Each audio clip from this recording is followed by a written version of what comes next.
Community to me means people coming together that share a common vision and a common goal, putting everything else aside to attain that goal. And that takes a lot of really hard work. So I feel like community is an intentional choice that we all make to work together. For me, community can really be drilled down to real people doing real things in a real place. You know, if I think of our community, it enhances creativity and innovation and civility and all of those things. Community to me is sense of place and pride in that place that then brings meaning to our work and our everyday lives. It creates a higher quality of life for all of us. It really is the good stuff in life. Community makes a difference in how we feel on an everyday basis. So community is more than just the place itself. It's the connections people make, the way people care for each other and make sure people have what they need. It's almost like a dream for how you want your community to look and who you want to be included and what you want to do with this group of people.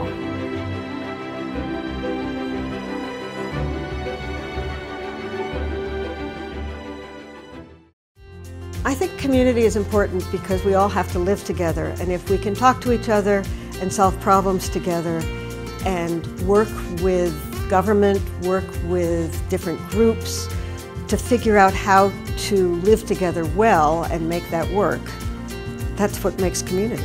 It's a big driver of what creates a sense of place, a sense of belonging. I guess I think of it maybe as being a little bit like the glue that holds us all together. I came to Fort Collins because it was a place that I could enjoy the river. Once I came to school here, I found a job here and realized I'm living the dream. This is the greatest place to live.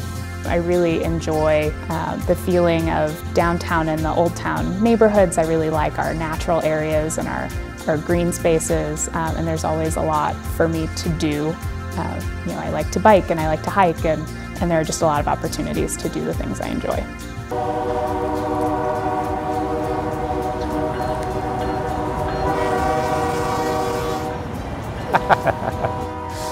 I love the trains. Fort Collins has a lot going for it, from things like a strong economic environment to the outdoor recreation to having the university here, and then the things that are happening like broadband, like doing more open parks and recreation. I think you put all that together and it's a really exciting place to be. The city has done a pretty good job, I think, of listening to its citizens and enabling growth in a really sensible way. The thing that I love telling people about downtown is none of this happened overnight. These successes were very intentional, from going underground with power decades ago to having a very intentional dedication to how the city looks, how the downtown looks, how it feels, the aesthetics of it. And so when it comes to infrastructure, that's one thing that slips people's mind. They see the flowers, they see the buildings, the holiday lights, they see the activity in the public plazas. None of that is on accident. It didn't just happen that way. Fort Collins isn't one of those best places to live by magic. It really is this very intentional decision about everything from the sidewalks on the streets to how tall the buildings are, to really, you know, what kind of community do we want to be?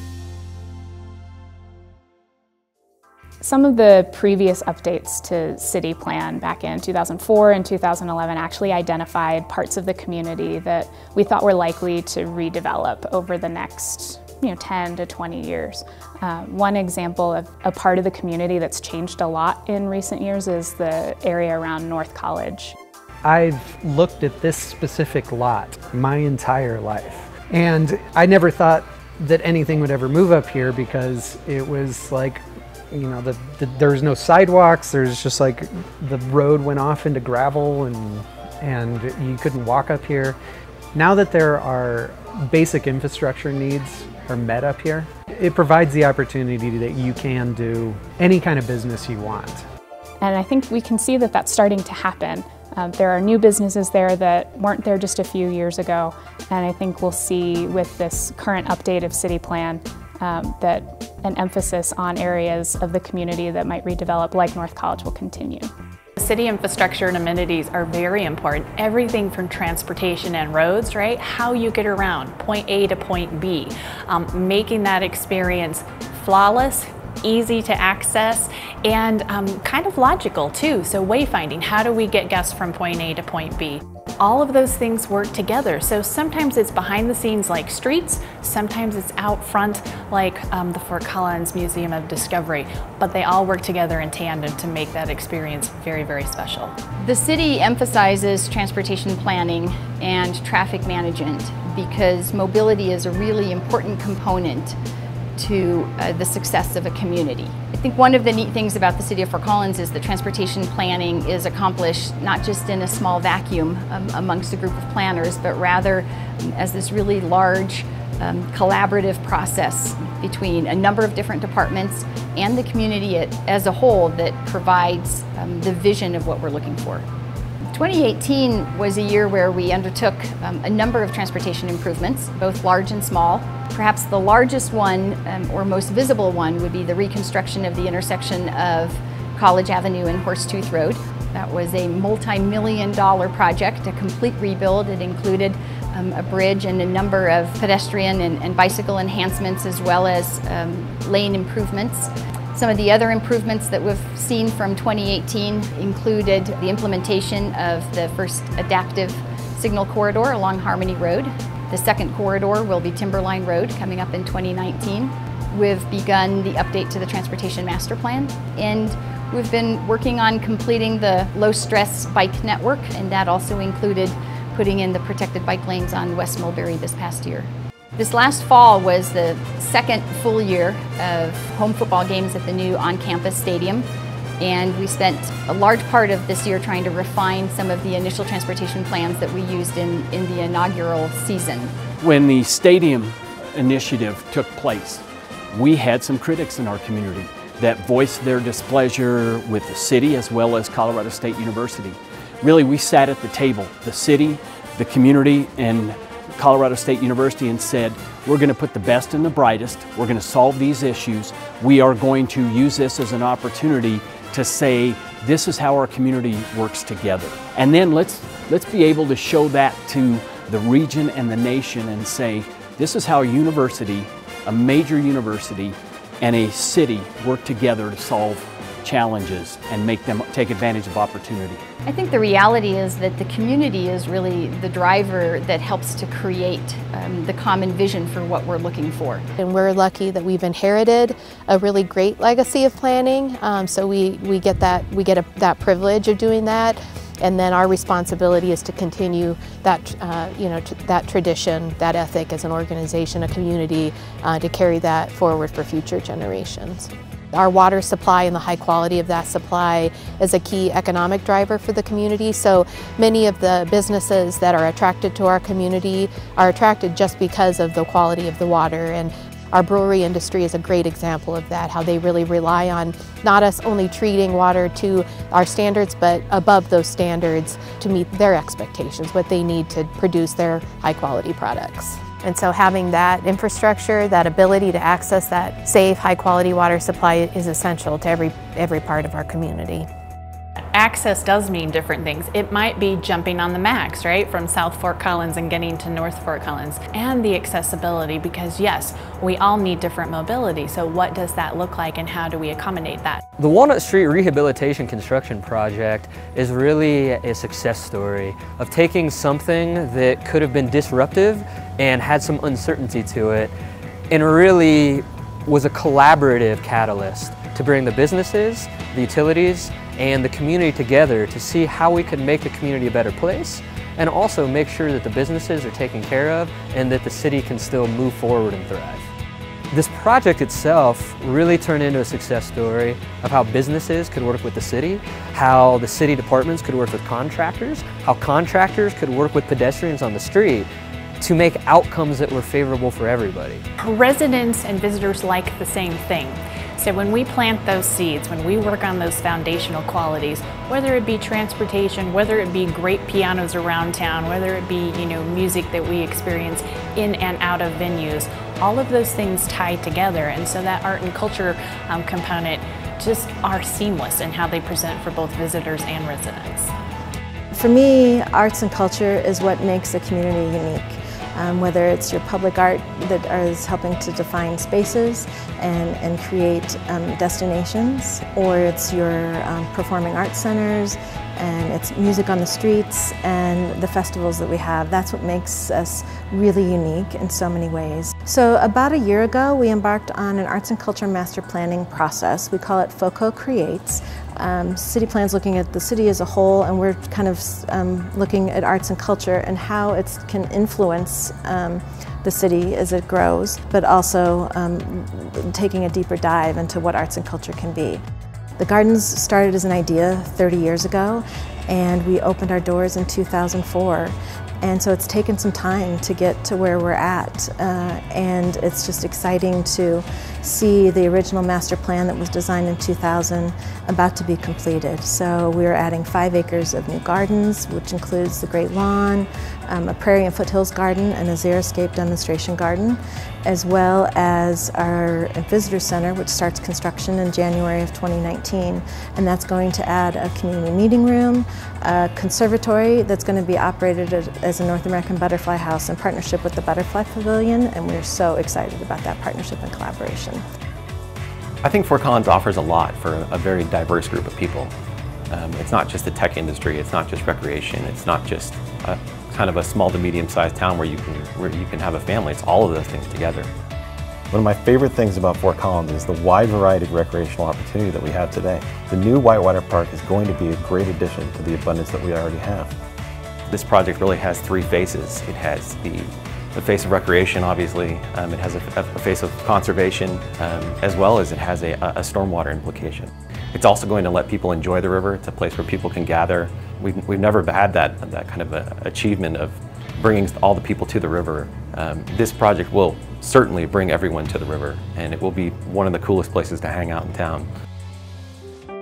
The way I see it, the single most important factor in a community is that people feel connected. They feel connected obviously to their police department, to their city as a whole, but most importantly to each other. The Community Trust Initiative is something that this department has really worked very hard on. Making sure that every member of this community can feel connected to their police department and their city is so important. It's especially important when you're talking about policing. When people don't feel safe or they've been the victim of a crime, the last thing you want is for them not to feel they can pick up the phone and call and ask for help.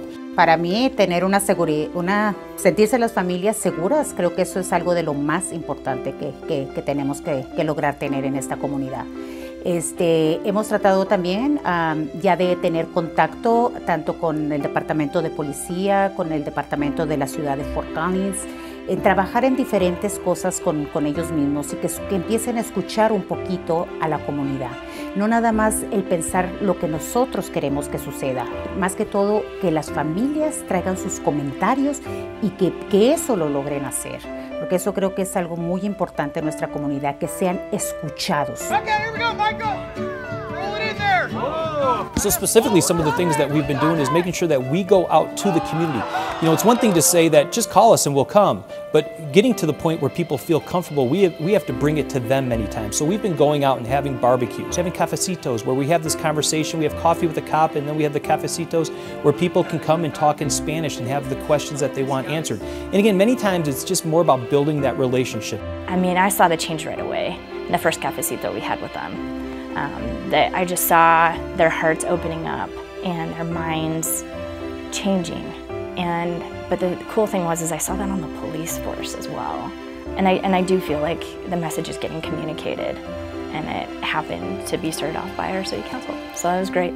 Every single member of the Fort Collins community, whether it's through work, through school, lived here forever, or just moved here, they play a role in making sure that Fort Collins is the safest community in the country. I don't see how you could possibly separate what's good for our community is also good for our environment. I think an important part of that is the initial access they have to our environment. And when we promote city codes and policies that protect people because they're people and not because it's a well-off neighborhood, but because it's part of the city, everyone benefits from that. To me, I think the Climate Action Plan is a perfect example of community because we can all play a role.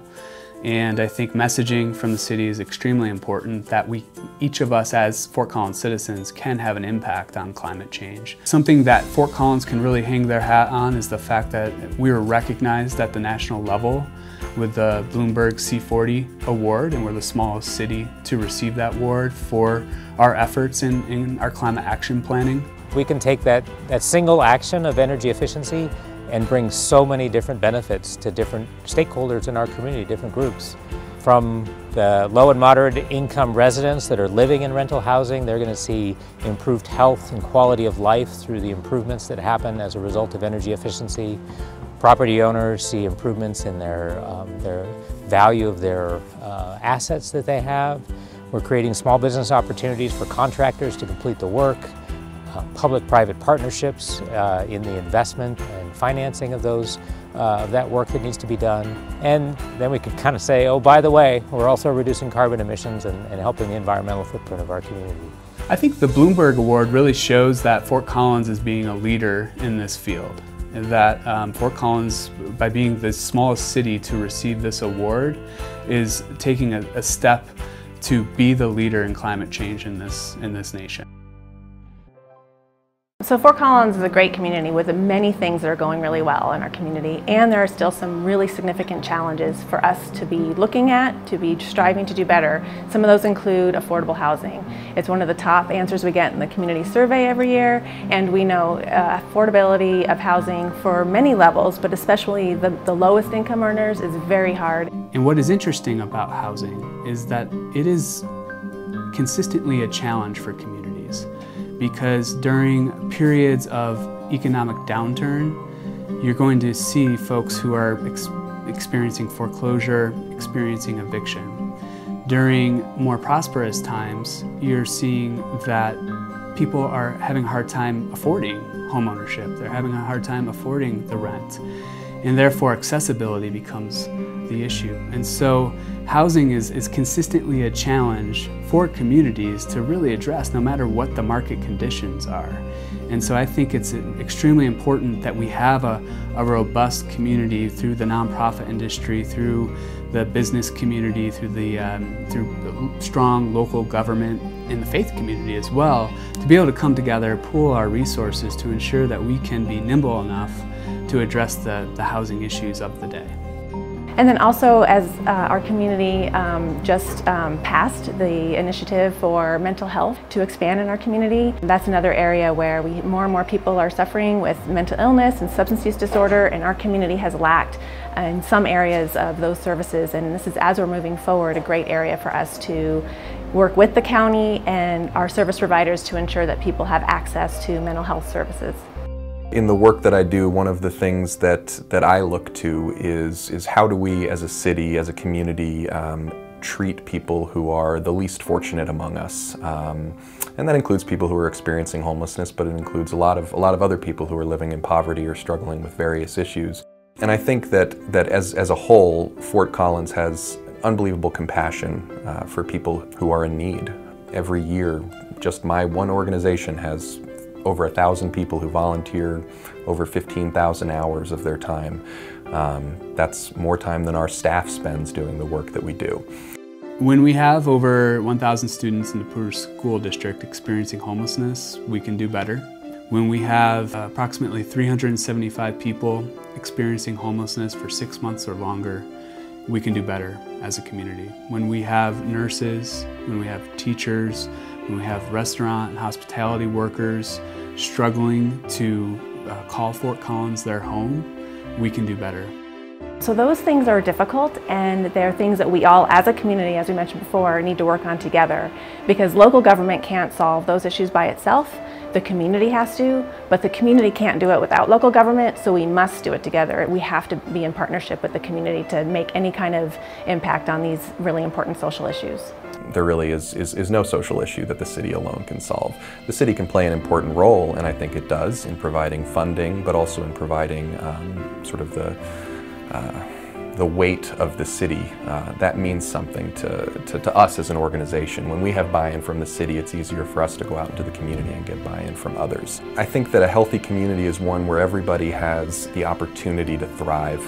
And that's really what we're about, is providing people with the opportunity to become the best versions of themselves. Because we all make this community what it is. And the diversity in that is what makes us what we are. So it's very important that today, maybe I'm doing fine, but tomorrow I might not be. And so this community has to be there for me as well as I need to be there for everyone else in the community. Siento para mí eso es como, de vuelta, es como la unión, es como unirnos para lograr objetivos. Siento que eso es lo que nos puede ayudar a hacer varios cambios en nuestra comunidad. Porque cuando nada más es una sola persona es difícil poder hacer cambios, pero cuando nos unimos como comunidad, logramos hacer mucho. Everyone has a place at the table, and not only do they have a place at the table, but the table can't function unless everyone is there. And that is one area of opportunity I see for our community, where we need to have people of color represented more equally. I like that we're becoming a bigger city. I know a lot of people are terrified of the growth and want it to be the small hometown that they grew up in. But the more we develop and the more diversity we get, the more interesting we are. There are more things to do, there are more interesting people to meet, there are more challenges, but it's a more interesting place. So the shared challenges that I see is that there's not unlimited resources, and so we're not going to be able to just keep hiring more people to solve problems, and as problems grow in complexity, it's really about everyone working together and realizing that they may hold a piece of the puzzle. I think the opportunity to address these challenges as a community in all the different sectors, retirees, business, students, youth, academic, whatever that might be, artists, is so important, because by having all those voices at the table, we're going to create the best thing possible for everyone. So when we talk about resources and how do we build this community, and when we talk about focusing on the things that we love and building upon that, the reality is, just like at our household level, those things cost money. And so we are at a point where we have to talk about, how do we want to pay for these things, and at what level do we want to pay for these things?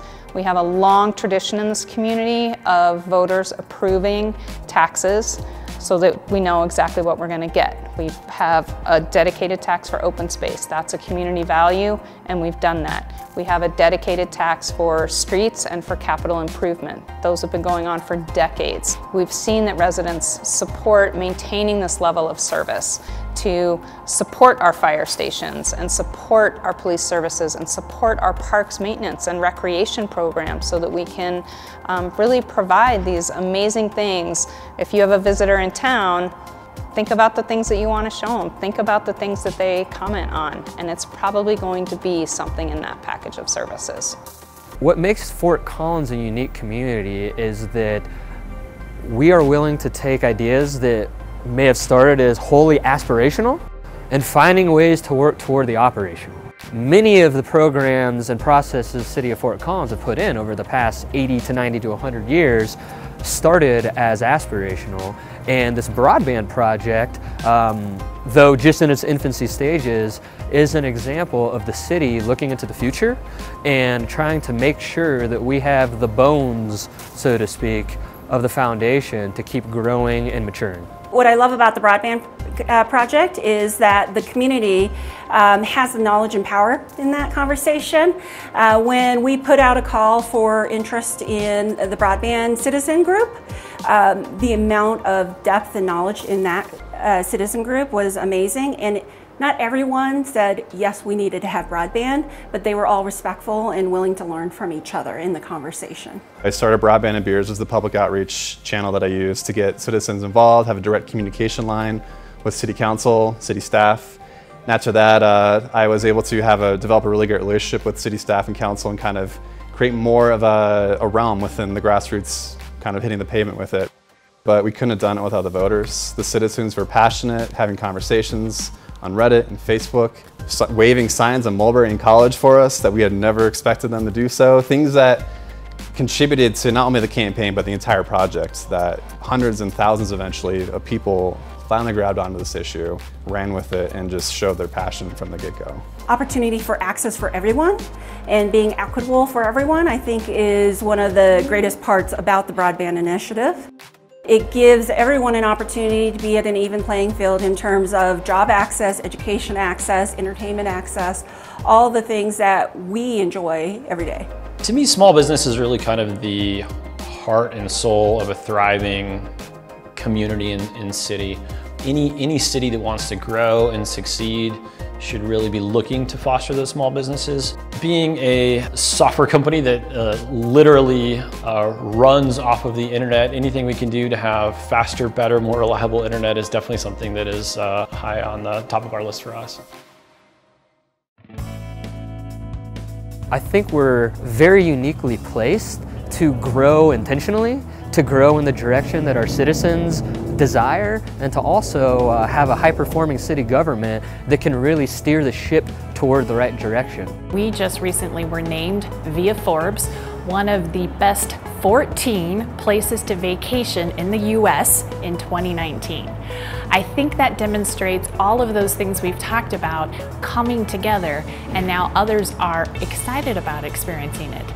I think the fact that the city is planning and really trying to take all these issues into consideration is inspiring and encouraging, because it means that we're not going to just head down some road and say, oh my goodness, what happened? Certainly things will happen that won't work out as we hoped, but with careful planning and input from the community, I think we can keep this the wonderful city that it is. We do have an engaged citizenry, and we have a really smart and sophisticated residents, and they do come out and they engage, and people care about this community, and so it's great. We are bound and destined to do great things here as a community. I just think that that is the thing that really sets Fort Collins apart, and it's our hope for the future. I think we all have it inside of ourselves. We struggle with a lot of things, but I think we all have the solutions inside ourselves. We just have to put our heads together and figure it out. We are so fortunate that we've been able to inherit so many great things in this community, and we continue to foster a culture where it's encouraged to be innovative, where it's encouraged to really lean into problems and to try to find solutions. And so I think for me, when I look around the country, basically, I think Fort Collins is really unique in that, and I place a great deal of value on it. I feel like this is the new boom area. This is where everyone's going to want to live in 20 years. And so that's the bet that I made building this place.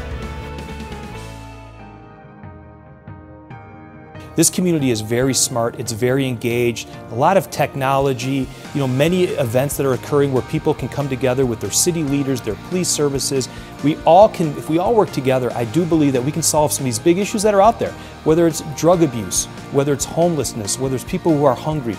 If we all really get involved and realize we play a part, and it might be a small part, but we do play a part in solving the issues. I believe that Fort Collins is going to lead the way in this country on solving some of these big issues that many cities are dealing with. Our willingness to solve problems, to talk about them honestly, to dedicate resources to doing so, and doing things for ourselves and our city and the residents within it, and not because someone else told us to, because we're looking at other cities and they did it, so we should probably do it too. We kind of have this really great motivation, we've had it for decades, to just do things for us. In the time I've been in this community, I've seen that we don't really back away from a challenge. If there's a goal to achieve, we want to work together to get there. And I think that's a really amazing quality our community has, and that excites me for whatever it is that's going to happen. And where I see the future and the bright light for Fort Collins moving forward is really in the community, in the people, in our leadership, and in their commitment and dedication to tackling these tough social issues. It's a place that most municipalities don't even put themselves in, but Fort Collins has chosen to do that, and we're committed to doing it. We're moving forward. Trabajar como realmente una diversidad y no separarnos, sino estar unidos. Eso sería. Como lo dije al principio, no separarnos por colores, no separarnos por clases sociales, sino unirnos como comunidad, que realmente es lo que somos. Bringing people together building consensus, building community, it doesn't just happen. It takes a lot of hard work, it takes time, it takes patience. And what I've experienced here in Fort Collins is people who are willing to put in that time, to put in that work, who are patient to see things through in order to make this community the best that it can be. And to me, that gives me a lot of hope. It inspires me to keep doing the work that I do. And I think that's what differentiates us from other communities as well. In my 45 years here, I've witnessed amazing things that have transpired not only on the CSU campus, but our community. And I'm excited to see what's next because we have great thinkers who care about our community. Today, at the end of the day, I go home, but I take with me my passion for this community. And that's not unique. We have so many people who are visionary and share that passion about continuing to make Fort Collins great.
Thank you so much for joining us this evening for an evening at the movies.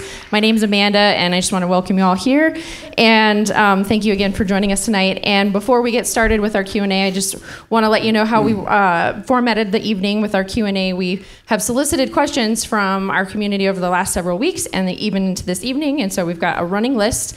Our evening time is a little short, so we might not get to all of the questions, but we will keep track of all the questions and we'll post them on the website with responses from our mayor and Darin, our city manager. And with that, I would just like to introduce our guests of the evening, and please join me in welcoming Mayor Wade Troxell and our city manager, Darin Atteberry. Thank you, Amanda, and thank you all for being here tonight. What a wonderful night, and we truly live in a wonderful community. And for me, it is a wonderful community, and what makes it a wonderful place are the people that make it a wonderful place. So everyone in our community makes our place a better place. And with that, we'd like to celebrate that here tonight. And just being here at the Lyric, being on North College Avenue, and the work that has gone into North College to make it such a better place, as you saw Ben Mosier in the film talk about it, and bringing North College really a vital part of our community. And so I'd just like to thank all those that spent so much time, the Citizen Group and the URA and all of you that have made North College Avenue the great vital place that it is, and it's just a true honor to be here tonight at the Lyric, and just to share, probably for many it might be the first time at the Lyric here on North College, and so now you have another wonderful place to enjoy here in Fort Collins. And it's great to be here with Darin and also the City Council that's here tonight. And I'd like to first of all welcome Council Member Susan Kukowski, who's our newest member of District 1. Susan, I'm glad you're here. And also District 2, we have Ray Martinez. Ray's a former mayor of the city of Fort Collins. Ray. And Ken Summers is here. Ken, glad that you're here. And Ken's a former state legislator, so we're gifted in so many ways on our council. And Kristen Stevens is here. Kristen, thank you so much. She's a council member for District 4. And then Ross Kniff couldn't make it here tonight. He's traveling, but Ross, District 5, thank you, Ross, for all that you do in our community. And Jerry Horak, District 6, and our Mayor Pro Tem, and also a former mayor of the city, Fort Collins. So welcome to the council members here, and thank you for all you do in making our council run so well, and thank you for everything that you do for our community. I'd also like to point out other electeds or those representing them that are here tonight. So James Thompson is here representing Senator Michael Bennett. James, glad that you're here. Thank you. And Sally Anderson is here. Sally is representing our newest congressperson, Joe Neguse. So Sally, glad that you're here. And then also our own state representative, Jenny Arndt for District 53. Jenny, glad that you're here.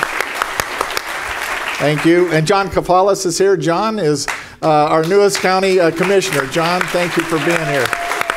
You bet. And then Bob Overbeck. Bob is our newest Leonard County assessor. So Bob, thank you. And thank you for your service on Fort Collins City Council. And I'd like to also point out that Susan Kirkpatrick's here, one of our former mayors. Susan, thank you for all your service and being here tonight. And if I missed anybody else, I apologize, but thank you all, and I'll turn it over to Darin. Thanks, Mayor, and thank you everyone for being here. I'm thinking about two things right now. One is I should be playing the guitar and the mayor should be singing up here. But no, that would not be good at all. So it's just kind of a cool vision to think about. And my son Josh is up here, and he knows I can't do either of those. So, and then also I'm thinking about, the big question always during this time is, what is the state of the city? And I know Kevin Dugan's going to write about that from the Coloradoan, and maybe Nick as well. And I think the movie speaks for itself. It's a pretty remarkable community. The mayor and I and council members and executive team talk a lot about this idea of co-creation. And what we tried to do is design this with the help of Amanda and her team to let the community, which is full of co-creators that build this community, let you tell the State of the City address. So we're going to have a bit here in just a second where we're going to take questions, as the mayor said, and we have the privilege of being in these roles. We've talked about that for a long time together, so we're doing a little bit of an experiment tonight. This movie is an experiment, and it was really intended to give people, many of you in the audience as well, a chance to tell that story. And so, Kevin, I think the State of the City address the State of the City is so clearly demonstrated in this video. So good luck. It's strong. It's great. And there's a lot of issues that we're not failing to see and recognize and try and address. And I love the idea of, in some cases we're taking small baby steps in some areas that we're not so good at, but we're trying really hard. We're trying to learn and listen and then be responsive to.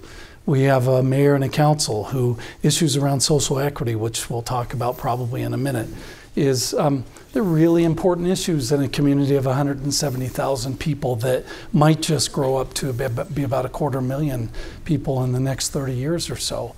So let me recognize a couple people as well, and first of all, to my executive leadership team. Man, Chief, you were highlighted, and I love you as our new police chief, and just want to thank you for what you're bringing to Fort Collins Police Services. But most of our city executive team is right in this space, and boy, we have amazing leaders that are executive leaders in this city who are helping me and the council really operationalize this big vision. And so, as I always talk about, it's the council's role is really about talking with you and interacting with you and being very clear about the vision. And our role as city staff through these executive team members and 2,400 of my coworkers with about $700 million of your money every year, fees, taxes, fines, and charges, and that we are deeply committed to operational excellence. That we're going to take that vision that the folks in that row right there that the mayor just mentioned and the mayor and help clarify and then operation execute in a world-class kind of way. And we mean that very, very intentionally. So to the executive team, very appreciative for your work. We have about 2,400 colleagues, as I mentioned, boy, I'll tell you what, the work that they do 24/7, 365 to deliver services is unbelievable. And what you saw up here takes a lot of different people to plant the flowers, to turn on the water, to answer 911, to fix the many potholes that you rarely see, but Larry Schneider and his team are fixing on an hourly basis in this community. So I want to just say thanks to those folks, and of course to just the non-for-profits and the for-profits and volunteers that help co-create this community. We are so grateful for that. I think we had the equivalent of nearly 80 full-time employees that you, through your donated hours to the city, that we didn't have to hire, that we didn't have to use your tax dollars on.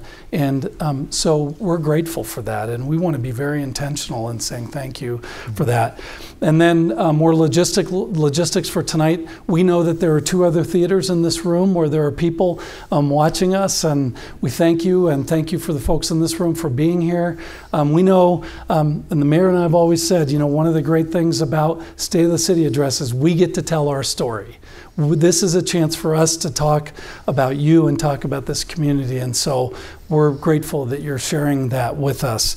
And then there are, we know because we're a data-driven organization, we know there are many people at home that are watching, that are video streaming. We thank you for your contributions and your engagement. And then also there are 2 watch parties, one at the Gilded Goat and the other is at Prost Brewery, and so welcome to you all as well. So we're glad you're here. You're probably having more fun than but you might be singing and playing the guitar later. So anyway, Mayor, it's a delight to be next to you here. Great to be here. Yep. Okay, well, let's get started with some questions. So the first question that we have is about the new city's broadband network. So for the implementation of the city's new broadband network, how will it be determined which neighborhoods receive access first? Since this is projected to be a lower cost option compared to local alternatives, will the city give preference to low-income neighborhoods or residents? I'll just start off by setting the stage. The broadband, what we can now call connection, will be a big part of our future in the city. And it's been greeted by great enthusiasm and anticipation by our citizens. And with that, we're entering in a competitive space. And Darin, you might just want to talk about where we are in the rolling out of connection. Well, we are in execution mode, operational mode. As you know, the voters, thank you, supported this municipal broadband utility. Coleman Keene, who's our new executive director, and I know some of his staff members are here. This is not something that this community took lightly. We studied this issue for, say, 4 or 5 years. It was not a flash in the pan. In fact, we looked and looked and looked to private partners, to completely private alternatives, and really as a last option was a municipally owned broadband utility. With zero trepidation, we go into this arena. We know that it's a competitive environment. So the good news is Coleman and his team are in the process of designing this network. You saw it, if you're watching really closely on the video, you saw me kind of pulling a little bit of fiber for my, the only thing that the mayor said to me during that entire video was, maybe you should keep your day job, which is not pulling fiber optics throughout the community. But thanks a lot, I appreciate that. But we've got a team that's designing. We've got a team that's out pulling fiber optics right now, and we expect that that we are going to be, well, and everyone asks, so when are you going to be in my neighborhood? We don't get to say that. And we certainly don't get to say that tonight. This is a competitive environment. I will tell you, we are going to go north, and we're going to go south, and we're going to go east, and we're going to go west. So we will, right, Coleman? Did I say what I was supposed to say? True gigabyte service, symmetrical, which means uploads and downloads. We think that the issue of net equity, in other words, different groups of people shouldn't pay different amounts for this service. We believe in equity throughout the service. We believe no matter what content you're picking up, it shouldn't be priced differently because there's a market there. So I'm really, boy, there's a lot of work going on in this space. You're going to see us in your neighborhoods. We're going to be very intentional about customer service and about safety. We're going to be turning on our first customer. The expectation is by August this summer, so the end of third quarter. And it is our hope that we have full build out with as soon as 3 years from now. Could be a little bit longer, but Coleman knows I'm not making eye contact with him right now. The expectation is that we do our best to meet that within the next 3 years. So please be patient with us as well as we're in your neighborhood, because we're gonna be in your backyards and in your front yards and in your street. And so I hope when we leave your neighborhood and when you subscribe to Connection, you're telling your friends it's the best customer service that you've ever seen in this space, and that's what our charge is from the mayor and council. And I'd just like to, Sana Kendall talked about our community and all the great talent that we had in our community related to the broadband coming to reality. And Colin Garfield's here, but also Pat Burns is here, and I'd just like to give a shout out to Pat Burns, a longtime friend and colleague. And clearly, he was the first person that really brought it to the council's attention, probably about 2011 or so. And from there, that created the community discussion. Yep. And I will say, too, since the majority of our council members are here, this is leadership. It is not easy to undertake this kind of effort. And to what we talked about all along was future-proofing Fort Collins in this space. And there's risk. And boy, I'll tell you what, and council asks really hard questions on your behalf.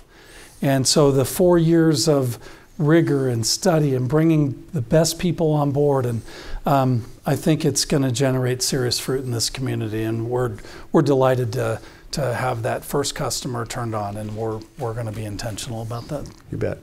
Good. Okay, so we had actually, I think, a few questions come in about affordable housing, which was also a big topic in the video.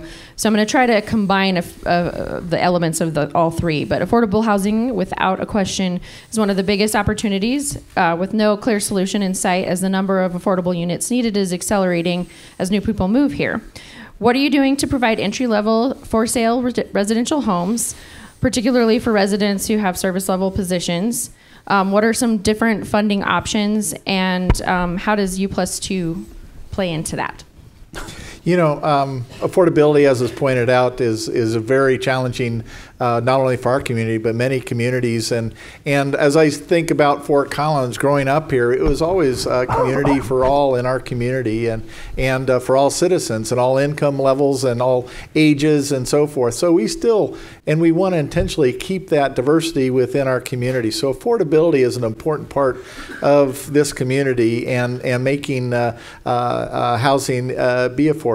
You know, some neighborhoods are in transition. That provides some affordability, as was pointed out. It's something that city can't do alone, but we do with regards to land banking and also intentionally through URAs and so forth. And we've just conducted a U+2 study to point that out and show that, you know, affordability not only for college students but really for many in our community in all income levels and ages and with that. And so, you know, I think that you know, we need to continually work on supply, and housing catalyst plays a key role for the city of Fort Collins in providing affordable options, and clearly the private sector and working with the city in various sorts of ways. But there's clearly, it's one of those things we need to continue placing effort on it, and also working together on it.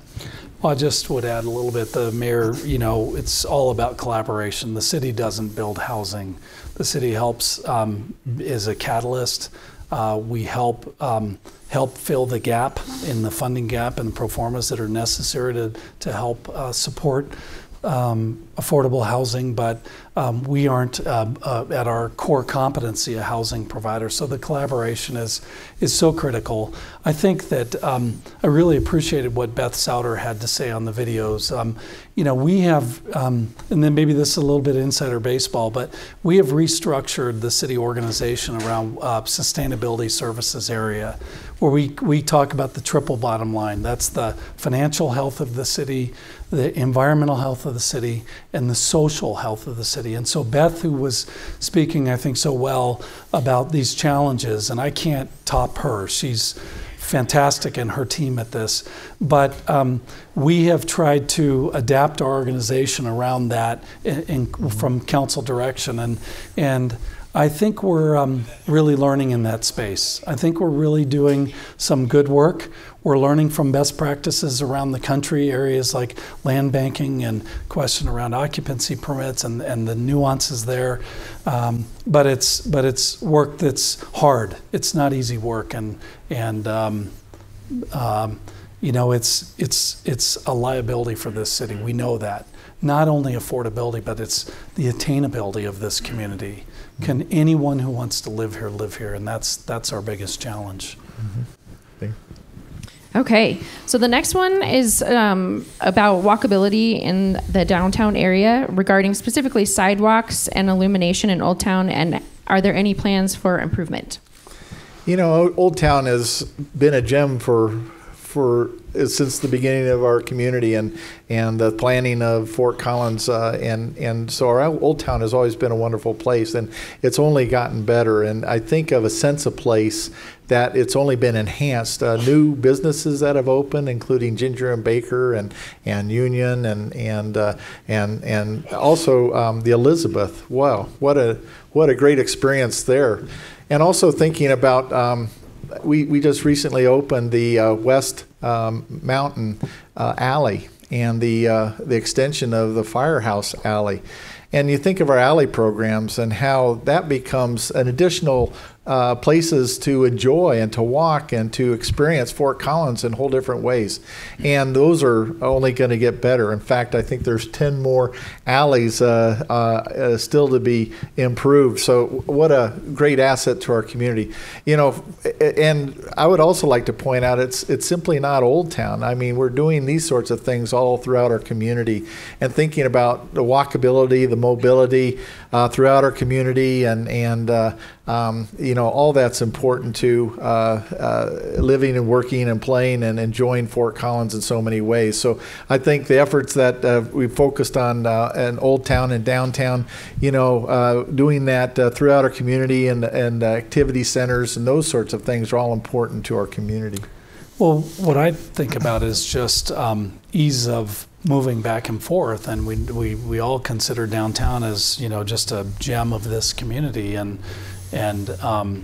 you know, whether it is the flowers or the lights or whatever, but the walkability of it is very important, and it's not just to get from point A to point B. It's a wellness, part of our wellness objective. It's we want people to get out and ride their bikes and to walk if they're able. And the other thing, Mayor, when you were talking, I was thinking about the role that the Downtown Development Authority has played, and Matt Robinaugh and DDA board members, and not just today, but going back several decades. I would say without the trifecta of partnerships between the city and the DDA and the DBA, Downtown Business Association, over time, and all the private investment that's gone on this downtown wouldn't be what it is. But you know, I also want to, I think implied in that, I heard a comment about lighting, and we know that lighting matters for people's sense of security, and the chief talked about being the safest place in the country, and I think he means it, and his colleagues do. And so lighting, and you know, we know that people are safe downtown, but the question is, do they perceive it to be safe. And we've had some data that says we've got to pay attention to that. So lighting in dark areas matter a lot. The work that our parks crews are doing on corners and sidewalk improvements. So are those improvements in our capital plan? They are. But so are $100 million worth of other projects that we're trying to balance and prioritize. So I guess that's what I have to share. Okay, I'm going to do a quick time check. All right, I think we're good. Maybe one or two more. This next question was, how will the city focus on equity and inclusion in 2019 and the years to come? You bet. Well, and zooming out for me and looking at the city, it's always had a value of friendliness and engagement and inclusion of everybody. And one of the things that we've tried to do, at least intentionally for the last couple of years, is engaging everyone in our community where they are. And I think just being here at the Lyric and North College is an intention to go where people are, not necessarily thinking that it's all at City Hall at 6 o'clock on Tuesday. It's not. And really flipping the model, if you will, that really engaging all our citizens, who they are, where they are, and throughout our community. And I think that's an important value. And I think some of the ways that the City Council has demonstrated inclusion and equity over the last year, it was mentioned in the in the film as well, was the community trust ordinance, and engaging all communities in a way that they feel that they can trust all the city services, police services, and so forth within our community. You know, I also mentioned Bloomberg in the film, and that's been the partnership with Bloomberg has been a great one, where we've been recognized for engaged cities, and that's really the flipping the model, where we're going out and working with communities in a very proactive, deliberative sort of way. The U.S. Mayor's Challenge is enabling low to moderate income houses to be retrofitted for air quality and energy efficiency, and creating a private public business model through on-bill financing and through some of our financial institutions that enable landlords to improve their properties. And all those sorts of things, I think, go into the fabric of what is our community, and engaging all within our community, but also meeting the needs of our community where it's appropriate for the city to do it or the private sector to do it, but also to be engaged in a way that we have that honest and open conversation. Because of time, I've got to be quick. I would say that I love the importance that this council has placed on this, and past few councils. It's really important work. It's, you know, if I had time, I'd talk about the multicultural retreat. I'd talk about the training that the city council themselves went through, and several of us went through also at training at a National League of Cities conference. I think, again, we're working hard in this space. We're resourcing it. We're very intentional. I think the city organization as well is doing a lot of work trying to learn in this space, and then also how we deliver services. You know, we talk about hard to reach populations. You know, it's that's a big challenge for a large organization. And I think we're approaching it with authenticity and being genuine about that. And but again, it's hard work that we're doing, that each of my colleagues on the executive team, from, you know, our CFO to our assistant city manager to our police chief and fire chief who's here, the work that they're doing. You know, I'm optimistic. I don't get to talk about all the details that we're working on right now, but I think it's impressive, and I think let's just keep encouraging the city government to be attentive to this, and our coworkers. And if we don't do it right, if we fail, let us know. If we missed an opportunity, please let us know. And if we're doing a great job at it, then let us know that too, please, because that kind of feedback is going to be really important for us. So I think we're getting close. One last question, and then we can continue the conversation in the lobby. This last one is really about how do we keep our small town character as we're growing, and how do we, you know, grow in a way that we don't lose who we are. Right. You know, Fort Collins, when I was born here, it was 20,000 people, and now we're 170,000 people. So more than 8.5 times. And, you know, that's remarkable. But I would argue, too, it's even better city, and it's even a better community. And so for me, it's less about the number, and it's more about our values, the values that we share civilly and working together. And we're known for collaboration, we're known for partnerships, and that's true with the City Council, that's true throughout our community and the many organizations that give so much to our community in so many ways. And for me, that's what makes Fort Collins special. So as we grow, it's the planning, it's the you know, doing things that make our community better. I would say in 30 to 50 years, as Darin pointed out, at 250,000, I would like to be intentional about what we do, how we do it, and such that it's even a better place then than it is today.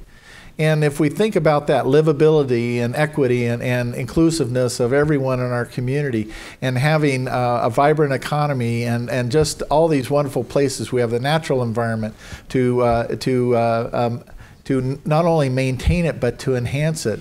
When we think about things like being more regenerative and not just sustaining, thinking about really our future in a way that again, is a thumbprint of Fort Collins that makes it so special. So when we think about growth, I think about it in a way that let's keep doing it the way we've always done it, and that's working together. People are passionate in our community, people get engaged in our community, and that's a great thing. And so I wouldn't have it any other way, and just to enhance our community in ways where everyone has an active role to even make it a better place. So just to build on what the mayor has said, we have this in the coming weeks. The city council is going to consider the adoption of city plan. You heard a little bit about it in the video. It's been about 2 years in the making. I've said this before in State of the City addresses. What I love about Fort Collins in what we inherited was this: we plan and then we build that plan. Lots of places don't plan and just build willy-nilly. Lots of places plan but don't build that plan. So what was really beautiful about this place and Larimer County is we're intentional about planning and building. And as I think about the risk, you know, over the years as we grow and as we change and so forth, I think we need to be intentional about that this community stays as nice to each other as we are. And it's not Pollyannish. I think the infrastructure is going to be in place. I think that we know where the vacant land is. We have an incredible commitment to view sheds and the ecosystem and on and on and on. I think we need to be intentional about how we treat each other as we grow up over the next 30 years or so, and to make sure that we have a standard for what's acceptable and what's not. And the other thing I want to say, just as we're closing too, related to this, is one of the things I know that you can count on your local government for is, it's in our vision statements. In our vision statement, it's world-class municipal services through operational excellence and a culture of innovation. So we are not the only creators of community. This co-creation idea, Susan comes from Poudre School District, and we think about the hospital system and the county's role and the non-for-profits and on and on and on.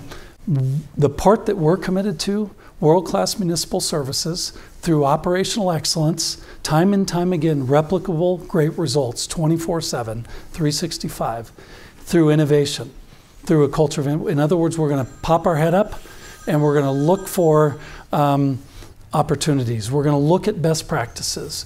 We're going to play with those a little bit, and then we're going to deploy them hopefully here in a highly effective way. So, and then what we need to do is really drive excellence in other parts of our community. And if that's the case, then I think what we're going to see is his hometown, the town that he was born in, and his father was a city council member on. I think that gives me great hope for the future at Build Out. And it's a really, really amazing privilege to be able to think and talk about that stuff up here, and I'm very grateful for that. Yeah. Well, thank you. Thanks.